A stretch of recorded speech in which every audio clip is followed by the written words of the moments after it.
es una semana de mucha congoja, de mucho dolor y a la vez como nos pasó con la muerte, aquella repentina, muy repentina de Néstor, también con una sorpresa para nosotros, con una sorpresa de esta especie de funerales tan militantes, tan combativos, pero queremos escucharte. Sí, de verdad son pocos los jefes de Estado que logran tanto amor, tanto afecto, tantos sentimientos por parte de sus pueblos. Podemos registrar el caso de Evita, los argentinos, algún otro caso seguramente en el mundo, pero un nivel de afecto como este que se ha generado entre el comandante presidente Chávez y su pueblo es evidentemente llamativo, notorio, que no solamente obedece a sentimientos caribeños, como alguno puede decir, demasiado extrovertidos, sino que se nota que hay una cosa profunda en esa relación que supo tejer Hugo Chávez con su gente, ¿no? Los pueblos latinoamericanos atraviesan un momento en que podemos decir que hay una revolución en todo el continente, es una sola revolución. Por eso también percibo, y creo que ustedes también deben percibirlo,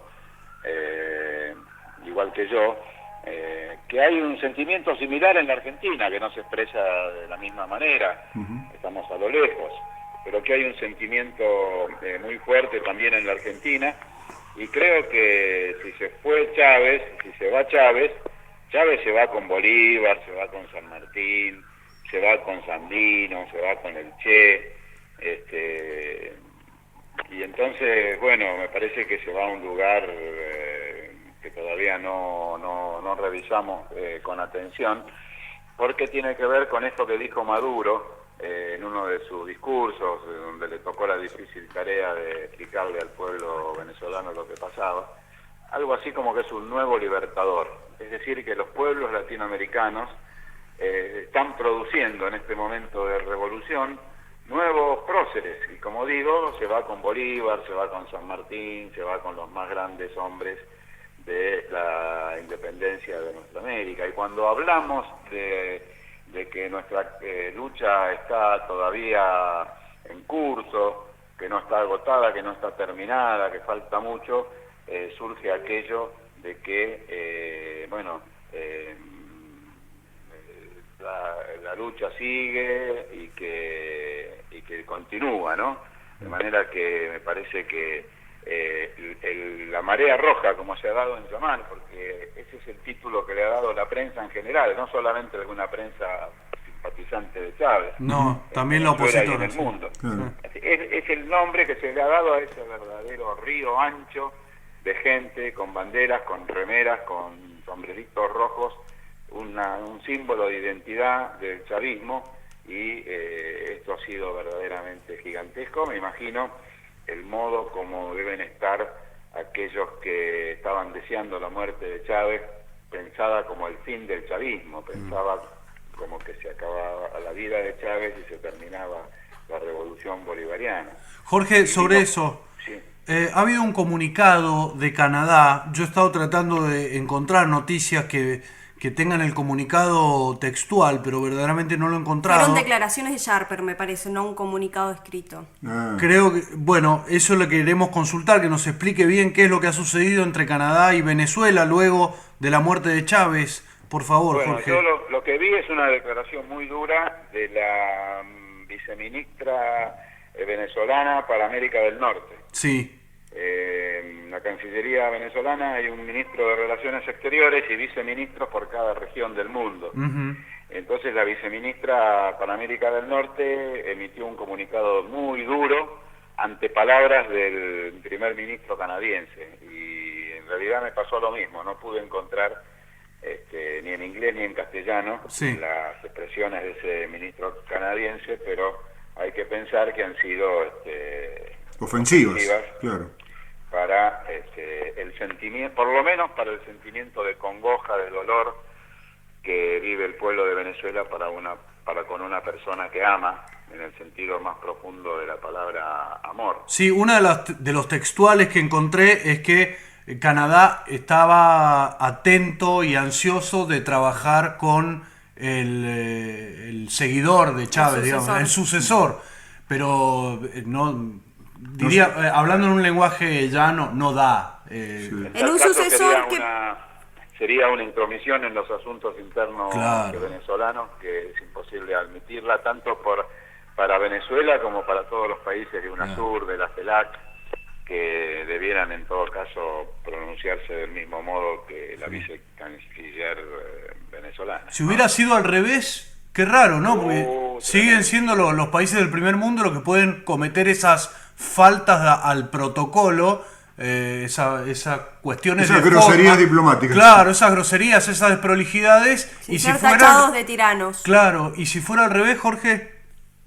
No, si fuera al revés, seguramente que estaría en la tapa de todos los diarios, generaría amenazas, Bueno, algo, peligro de agresiones y, ¿por qué no, algún bombardeíto como los que están acostumbrados los señores del norte, ¿no? algo de eso con alguna sutileza, si ustedes quieren, hizo nuestro ex gobernador de la provincia de Santa Fe, Hermes Wiener. Él si votaría por Capriles. También es una intromisión. Sí, efectivamente, porque esa socialdemocracia argentina, algunos hablan del socialismo, yo creo que hay que diferenciar el socialismo del Partido Socialista Santafesino, por lo menos. Sí. Sí. Que son dos cosas muy diferentes, y me parece que ellos están en un momento de degradación. Claro, el integrante venezolano de la Internacional Socialista, Internacional Socialdemócrata, es el Partido Acción Democrática, Claro, ADECO. que forma parte de la Mesa de Unidad Democrática, y por eso el socialismo santafesino tiene un aliado internacional. Ellos están del lado de la oposición venezolana, y tiene una lógica que haya hecho ese tipo de declaraciones que van contra la corriente de la enorme mayoría del pueblo argentino, que, como palpamos en la calle, se solidariza con el pueblo de Venezuela y Sí. que ve en Hugo Incluso- Chávez un luchador, un trabajador. Incluso de otros integrantes del FAP, que realmente tienen un aprecio por Chávez y hacen más sorprendentes todavía estas declaraciones de el titular del Partido Socialista. Pero no se diferencian Claro. ¿Cómo no se diferencian? Perdón. públicamente después de esto de lo de Wiener. Bueno, estás ahí, Yo Jorge. creo que sí, que Libres del Sur y Sí, que algunas sí. organizaciones de Se han ese tipo, diferenciado, sí. Sí. incluso Víctor de Genaro, Claro. Claudio Lozano, Claro, debieran hacer un esfuerzo y diferenciarse Claro. de Wiener. Sí. Pero bueno, y debieran dejar en un lugar secundario cualquier estudio de las listas para las elecciones del 2013 o del 2015 y manifestarse en el tema Venezuela y en el tema de las consecuencias del fallecimiento de Hugo Chávez. Estado Kreinesiano, política internacional en el Candil, con Jorge Kreines. Hay una maniobra, un intento de maniobra de la derecha mediática y política de exacerbar alguna diferencia entre la interna chavista o bolivariana. A ver cómo lo ves. Sí. Bueno, cuando todo es sin diferencias, ellos hablan de autoritarismo, monolitismo, falta de debate, verticalidad, y cuando hay debates, ellos hablan de crisis, de diferencias, de fracciones, de enfrentamientos entre grupos. Yo creo que hay dos motivos por los que tiene un grado alto de seguridad la unidad del chavismo. En primer lugar, la coincidencia político-ideológica, la necesidad de gobernar el país en esta situación, que lo vienen haciendo, por otra parte, desde que Chávez dejó la actividad en función de su enfermedad y su internación. Y la segunda cuestión es que todos tienen el mismo interés, porque saben bien qué es lo que pasaría en Venezuela en caso de dificultarse la continuidad del chavismo en el gobierno. Es decir, Venezuela volvería a privatizar su petróleo, volvería a aplicarse el modelo neoliberal, se retrocedería con todas las conquistas sociales, se privatizarían acciones del Estado, y Venezuela quedaría pegada a la crisis de las grandes potencias capitalistas, Europa, Estados Unidos, etcétera. Con lo cual creo que un sentimiento ideológico de coincidencia y una idea muy clara de que la unidad, la ruptura de la unidad es algo que perjudicaría a cualquiera, hace que la revolución venezolana se mantenga unida. Y es muy fuerte, por otra parte, el mandato que ha dejado Hugo Chávez. Si recordamos sus últimos discursos, no solamente dijo apoyen a Nicolás Maduro, sino que dijo también unidad, unidad, unidad, y esa es la base de la continuidad de la revolución, y al mismo tiempo el mensaje que da esa marea popular tan grande, esa marea de gente que inundó las calles de manera espontánea, porque lo que se esperaba en realidad era que la gente se pusiera alrededor o en las veredas a ver pasar el desfile con el féretro del líder, pero que no se sumara y produjera una manifestación de semejante naturaleza. Así que yo creo que el mandato popular es ese de que es necesaria la unidad, que el pueblo quiere seguir en revolución y que quiere seguir en la integración latinoamericana y caribeña, mucha bandera cubana, muy saludada la presencia de Evo Morales y mucha simpatía hacia Cristina Kirchner, que lamentablemente, bueno, debe haber visto imágenes muy tristes poco tiempo atrás, en ese momento de la última despedida al comandante Chávez, ¿no? Nos quedamos sin el comandante Chávez y sin Néstor Kirchner, que eran dos grandes amigos, dos grandes impulsores de la unidad regional latinoamericana y caribeña. Y bueno, continuamos, yo creo que el mandato es seguir, y aquí estamos en esa, me parece que estamos en esa tesitura. No sé, Mendoza, Buenos Aires ha salido llena de afiches que dice, con la imagen, una imagen sonriente de Chávez, que dice llorarlo es poco, sigamos su ejemplo. Y es un... Yo no he visto por aquí, bueno, No, afiches no, pero sí minutos después de que se conoció la noticia, antes de ayer, ya se convocó gente a la calle. Exactamente, sí. En el kilómetro cero de la ciudad, como en varias otras provincias aquí en el país y en el resto de los países latinoamericanos. Jorge, una pregunta que tiene que ver más quizás con una lectura probable política. Y tiene que ver justamente con esto, un pueblo o unas mayorías tan definidas en Venezuela apostando y apoyando un modelo desde la derecha. Por otro lado, se les vienen elecciones presidenciales nuevamente, tienen que definir un candidato y tienen que definir también qué modelo y qué proyecto presentar frente a lo que va a representar Nicolás Maduro. Y en eso, supongo, contemplarán la posibilidad de que ya sea en algunos estados o en la tesitura muy improbable de que ganaran la presidencia, se vuelva atrás o planearan volver atrás con este modelo, no se podría sostener en ese sentido, porque sería el mismo pueblo el que lo rechazaría, es decir, se generaría una ingobernabilidad enorme. Yo creo que efectivamente es una derecha que tiene todas las de perder, por eso está cada vez más desesperada, buscando recursos non santos, y creo que incluso les va a ser difícil encontrar un candidato, porque con el nivel de sensibilidad que se generó, no solo de acuerdo político, de decir, bueno, este es el mejor, voy a votar a Chávez, sino con el grado de sensibilidad que aparezca una figura del tipo de Capriles, me parece que no es rival. Y por otra parte quiero decir que lo veo muy maduro a Maduro.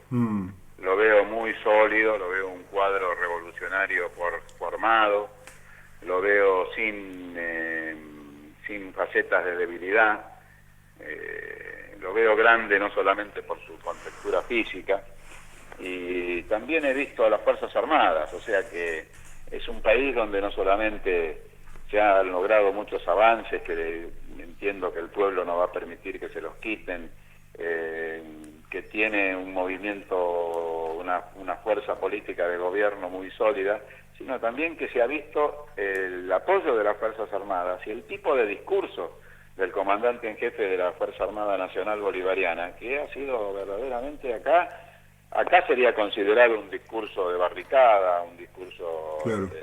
estrategista, Sí. Electoralista, el claro. camino al socialismo, bueno, en fin, creo que ese proceso está muy sólido para la suerte de todo nuestro continente, ¿no? Volviendo a la hipótesis de Natalia, yo recuerdo que en los últimos tramos de la campaña electoral de las últimas elecciones que ganó Chávez en octubre del año pasado, una de las estrategias de la derecha, es decir, de Capriles, era buscar una especie de neochavismo, es decir, bueno, sostener algunas de las grandes medidas de transformación y de inclusión de Chávez, pero sin Chávez, como diciendo, bueno, decía Capriles, no es textual, ¿no? Pero el mensaje era, yo soy capaz de seguir el camino de inclusión, pero sin autoritarismo, con democracia, etcétera, Seriamente, etcétera. Más eso. seriamente, exactamente, sin el acuerdo o los acuerdos de complementación y de integración con Cuba, etcétera, etcétera. Y no le sirvió. Sí, creo que fue un discurso defensivo. Claro. Por ejemplo, el caso de las misiones. Claro, ahí está.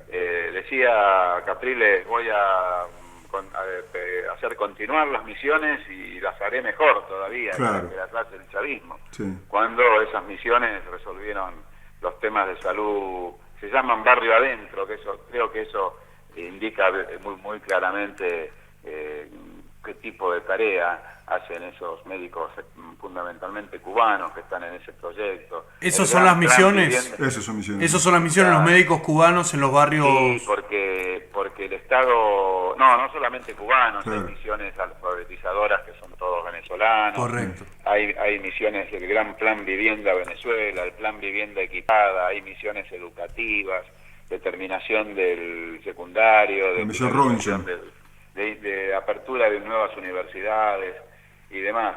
Pero creo que todo esto ha dejado un saldo muy importante. ¿Por qué? Porque en los marcos estrechos del Estado venezolano que dejó la Cuarta República, hubiera sido imposible desarrollar el tipo de acciones que desarrollaron las misiones. Si hubiera quedado en manos de la estructura histórica del Ministerio de Salud, porque, por ejemplo, por supuesto que el chavismo no se santió a ningún trabajador del Ministerio de Salud. Claro. No, Por claro. supuesto que no, pensara como pensara. Entonces, los estrechos marcos burocráticos del Ministerio de Salud y el simple sistema hospitalario venezolano no iban a poder resolver los graves problemas de salud a que se veía enfrentada la población venezolana. Entonces, la misión Barrio Adentro son consultorios con un médico, con una enfermera, con todo su equipamiento, con su movilidad para el traslado de situaciones complicadas, que está organizada con el enfoque del poder popular y no con el enfoque de hacerlo desde el viejo Estado, que a su vez es un Estado que está en sistemática transformación desde la reforma constitucional, por lo cual también el Ministerio de Salud ha mejorado su atención hospitalaria y todas las condiciones de la salud pública venezolana, pero estas misiones tienen el sentido de una superación del viejo Estado de la Cuarta República al ritmo y a las velocidades que las situaciones, la gravedad de las situaciones demandaban. Bueno, te agradecemos. Esta es una semana muy especial para todos nosotros, los que estuvimos y los que no estuvieron alguna vez en la Venezuela bolivariana en construcción. Un gran abrazo y hasta la semana que viene.